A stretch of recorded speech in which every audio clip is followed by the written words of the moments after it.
हिंदू मुस्लिम करने में नहीं बना बिहार एनडीए को, इसलिए महागठबंधन पर बड़े गुस्से में है चिराग पासवान।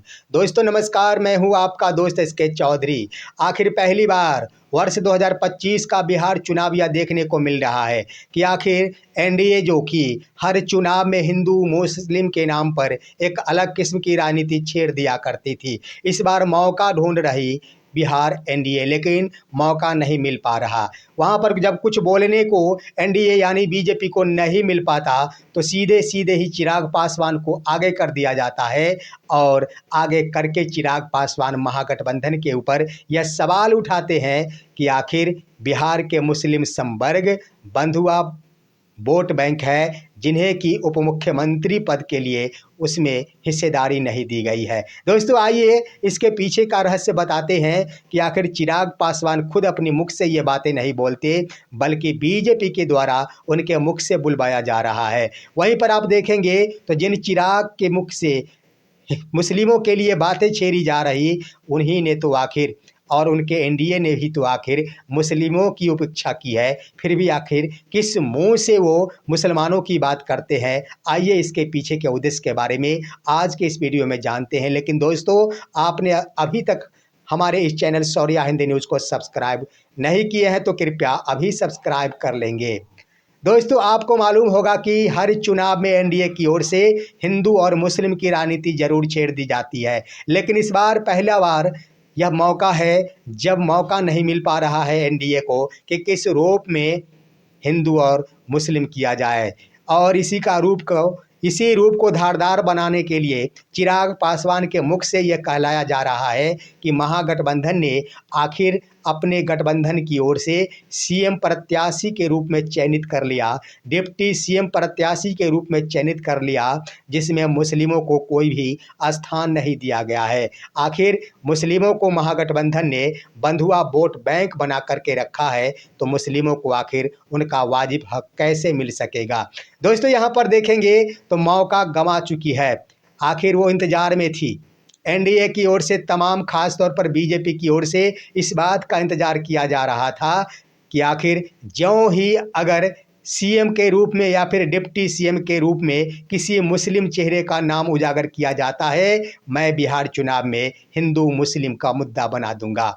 दोस्तों यहीं पर आखिर महागठबंधन ने सूझबूझ के साथ ऐसी सूझबूझ दिखाई है कि बड़े बड़े एनडीए और बीजेपी नेताओं के होश उड़ चुके हैं। सरकार में हिस्सेदारी की बातें कर ली जाए तो हिस्सेदारी आज ही महागठबंधन में सबसे ज़्यादा मुस्लिम संवर्गों को दी गई है। ये भी बात छन कर आ रही है कि आने वाले दिनों में महागठबंधन की ओर से डिप्टी सीएम के पद की अगर हिस्सेदारी बनती हो तो उसमें भी सहभागिता दिलाई जाएगी। लेकिन सवाल उठ रहा है कि एनडीए की ओर से चिराग पासवान काफ़ी गुस्से में दिख रहे हैं। महागठबंधन पर यह सवाल उठाकर यही बात पूछते हैं कि महागठबंधन सदियों से मुस्लिमों का वोट लेते आ रही है और अब जब हिस्सेदारी देने की बातें आई तो मुस्लिम संवर्गों के लिए आखिर सिर्फ बंधुआ वोट बैंक बनाकर रख लिया गया। डिप्टी सीएम के रूप में मुस्लिम को न ही प्रस्तुत किया गया, न ही सीएम फेस के रूप में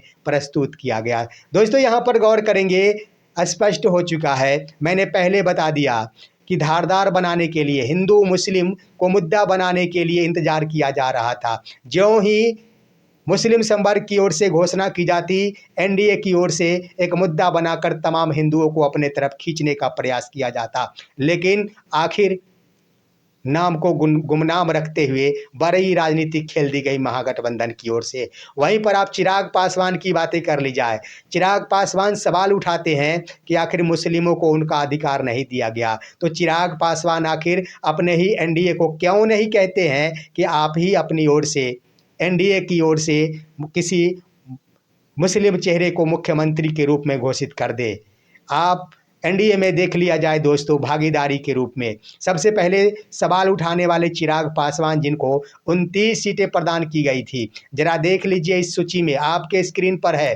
चिराग पासवान ने 29 सीट में से मात्र 1 सीट मुस्लिम उम्मीदवार को दे रखी है। उसके बाद आइए सामान्य वर्गों के लिए, सामान्य वर्गों की सूची आप देख रहे हैं, जिसमें राजपूत को दिया गया है 5 सीट, उसके बाद भूमिहार को दिया गया है 4 सीट, ब्राह्मण को दिया गया है 1 सीट। पूर्ण रूपेण सामान्य वर्गों के बारे में कह दिया जाए तो 29 में से इन्होंने 10 सीटें मुहैया कराई है, यानी 29 में से 10 सीट इन्होंने दे दी। और सामान्य वर्गों की बिहार में जनसंख्या प्रतिशत जो वर्ष 2023 के जाति आधारित जनगणना के आधार पर आंकड़ा बताता है वह है 15.2%। 15.2% में चिराग पासवान ने सामान्य वर्गों को 10 सीटें मुहैया करा दी। और जब आप मुस्लिम वर्गों की बातें कर रहे हैं तो मुस्लिम समुदायों की यह संख्या प्रतिशत 18 है, तो आपको तो 20 कम से कम देना 14 कम से कम देना चाहिए था, जहां पर आपने 10 सामान्य वर्गों को दिया है। तो रह गई बात कि आप उस जगह पर नहीं बोलते, सिर्फ सिर्फ राजनीति करने की बातें करते हैं। आप खुद 1 सीट दिए हैं 29 में से और बातें करते हैं मुस्लिम समुदाय को अपना अधिकार दिलाने की। वहीं पर बीजेपी को देख लिया जाए, बीजेपी ने एक भी उम्मीदवार जो मुस्लिम कैंडिडेट हो उन्हें टिकट नहीं दिया वर्ष 2025 के विधानसभा के चुनाव में। वहीं पर अगर आप देख लेंगे जदयू को, तो जदयू की ओर से 4 सीटें दी गई है 101 में से। तो कुल मिलाकर एनडीए की ओर से 243 में से 5 सीटें मुस्लिम उम्मीदवारों को मुहैया कराई गई। और उसी एनडीए की ओर से आज की तारीख में सवाल उठाया जाता है कि मुस्लिमों को उनका अधिकार नहीं दिया जा रहा है। वहीं पर आप जिस पर देखेंगे महागठबंधन के ऊपर सवाल उठाया जाता है कि महागठबंधन मुस्लिम समुदाय को उनकी हिस्सेदारी नहीं देती है। जरा गौर कीजिए दोस्तों, आरजेडी ने आखिर कुल 10 उम्मीदवारों को जो मुस्लिम कैंडिडेट थे उन्हें अपना उम्मीदवार बनाया। इतना ही नहीं दोस्तों, आपसी समझौते के तहत रणनीति बनाई गई थी महागठबंधन की ओर से कम 20 सीटें मुस्लिम समुदाय को मिलनी चाहिए, और यही बनाई गई। 20 सीटें भी दी गई, 10 सीट राजद के द्वारा दिया गया, उसके बाद 10 सीट कांग्रेस की ओर से दिया गया। और महागठबंधन ने आपसी रणनीति के तहत पूरे बिहार के 243 में से 20 सीटों पर मुस्लिम कैंडिडेट को उतार दिया। लेकिन आखिर 20-20 मुस्लिम कैंडिडेट उतारने वाले पर ही आज की तारीख में चिराग पासवान की ओर से यह सवाल उठाया जाता है कि महागठबंधन मुस्लिमों को उनकी हिस्सेदारी नहीं दे रही। और वहीं पर अपने आप को देख लिया जाए, चिराग पासवान खुद 1 सीट देते हैं, लेकिन सामान्य वर्गों की बातें कर ली जाए तो 10 सीटें देती है। आखिर बिहार की जनता मूर्ख है क्या? बिहार की जनता हर कुछ समझती है। बिहार की जनता चाहे मुस्लिम संवर्ग के हो चाहे गरीब हो, कोई हो, इतना ज़रूर समझदार है कि वोटों की राजनीति करने के लिए आखिर कोई किसी के अधिकार की बात कर रहा है तो यूं ही नहीं कर रहा है। यूँ तो राजनीति की बात ही अलग हो जाती है, घर परिवार हो या फिर बगल में हो, कोई किसी के अधिकार की बात नहीं करता है। जिसे कुछ देना होता है बिना कहे कुछ दे दिया करता, लेकिन जो कहता है वो कभी देता नहीं है। वही हालात बन चुकी है एनडीए की। एनडीए ने तो पूरे 243 में मात्र 5 सीटें दी, और चिराग पासवान के मुख से यह कहलाया जा रहा है कि महागठबंधन की ओर से मुस्लिम समुदाय के वोटर्स को बंधुआ वोट बैंक बनाकर रखा गया है और उन्हें अपना अधिकार नहीं दिया गया है। दोस्तों, मैं कहना चाहूँगा कि चिराग पासवान के द्वारा यह मुस्लिम समुदाय के ऊपर किया गया राजनीति बिल्कुल ही सभ्य नहीं शोभता है, बिल्कुल ही कहीं पर सटीक नहीं बैठता है। क्योंकि चिराग पासवान सिर्फ एक मुद्दे नहीं, बातें आई चिराग पासवान की तो ज़रा सोचिए कि वही एनडीए के अंदर चिराग पासवान वक्फ बोर्ड का, वक्फ बिल का आखिर विरोध नहीं कर पाए थे। उस वक्त कहाँ थे? उस वक्त मुस्लिम समुदायों की हितैषी क्यों नहीं बने थे? आज उनके लिए राजनीतिक गोटी सेकनी है। महागठबंधन में मुस्लिम समुदायों के बीच दरार पैदा करवानी है। महागठबंधन के अंदर MY समीकरण में आखिर विभाजन करवाना है, तो चिराग पासवान यह राजनीतिक खेल खेलते हैं कि मुस्लिम समुदाय को उनका हिस्सेदारी महागठबंधन नहीं दे रहा।